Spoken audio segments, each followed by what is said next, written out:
The story starts with the word Learning Lab.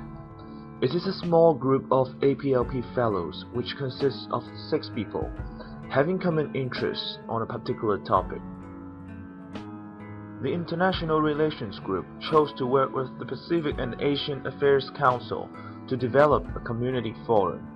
This forum has to raise more participants' interest on international issues as well as PAC's interests. Is the one recommended by Lance and Christina.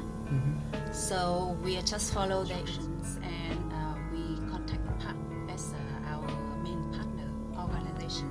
Actually, this organization is matching very well with our focus of study, international relations. In that meeting itself, we were looking at probably, we were overexcited and enthusiastic, and we were thinking that at the end of the meeting we'll have a result. And the best part was that when we met up with Jill, she was very accommodating. She was very, very positive about whatever we were talking. She was very flexible throughout the process. However, choosing the partner organization is not enough. International issues are way too broad an issue to be discussed in a forum. They need to narrow down the focus. Human trafficking. I did a little bit of research, and then I found out more about the human trafficking, and I found that human trafficking is an issue that involves, a lot of countries, and it's something that continues to create a lot of sufferings for communities and societies in different parts of the world. The first thing they have to work on is proposal. However, none of them have experience dealing with the topic human trafficking. They also had a hard time in figuring out a suitable format of the event. The result? Their project is going through a state of stagnation. Now they're in trouble.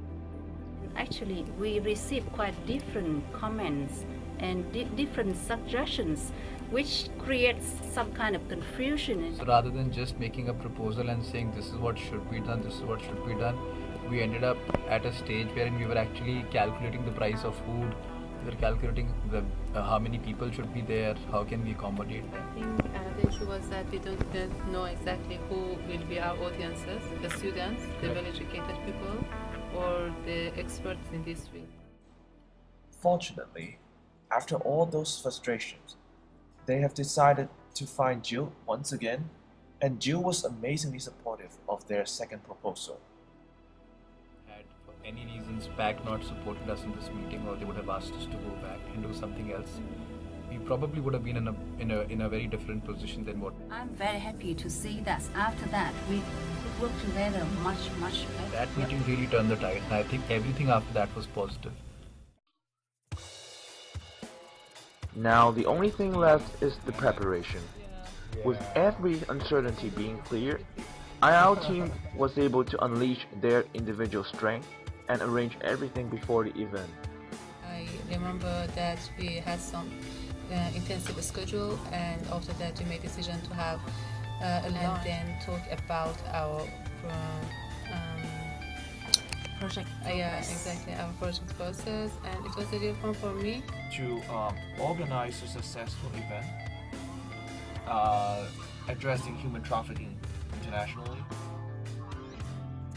Finally, it is it. November 14th. Today is International Relations Learning Lab's big day. After 2 months of preparation work, they are finally going to host this event in Pacific Gateway Center.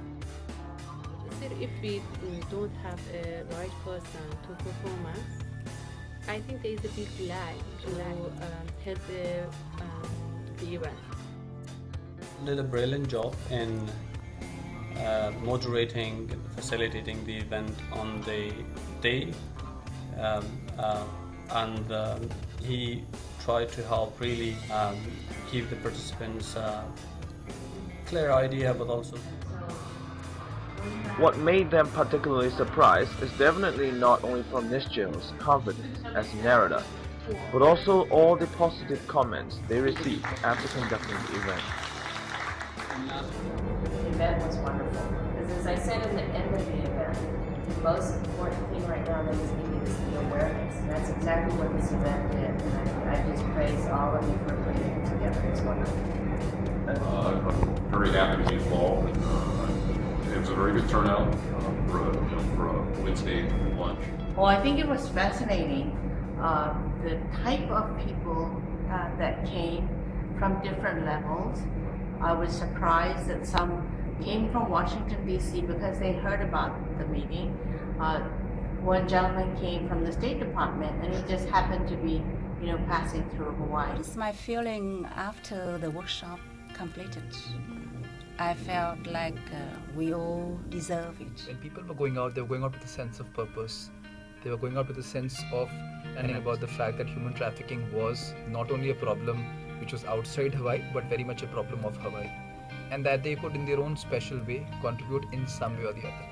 I think that's an impact that we were looking at. The event itself has sort of evolved to meet my expectation on making it sustainable.